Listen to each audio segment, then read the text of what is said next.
আজকে আমাদের থানাতে মামনি ঘোষ এবং আমাদের যে সিভিক রথিন হালদার এদের একটা বিয়ে সম্পন্ন হয়। 2021 সালে মামনি ঘোষের স্বামী ক্যান্সার আক্রান্ত হয়ে মারা যায়। পরবর্তীকালে আমরা জানতে পেরে তখন মামনিকে আমরা কি করি যে ওদেরকে রথিনের সঙ্গে আমরা একটা বিয়ে দিই। ঘটনাক্রমে ওরা 8/1/2025 এরা বিবাহ সূত্রে আবদ্ধ হয়, কিন্তু এদের সামাজিক বা আইনি প্রক্রিয়া এদের সম্পন্ন হয়নি।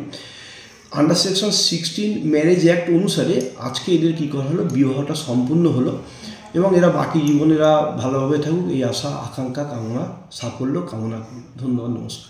অনুষ্ঠান হলো আজকে বিবাহ অনুষ্ঠান। আচ্ছা, কিভাবে বিবাহ হলো আপনাদের? বিবাহ বলতে আইসি সাহেবের দায়িত্ব। আইসি সাহেব বলল যে তোমার জন্য একটা মেয়ে দেখা হয়েছে, মামনি ঘোষ বলে। দিয়ে প্রথম অবস্থায় আমি বললাম যে না স্যার করবো না।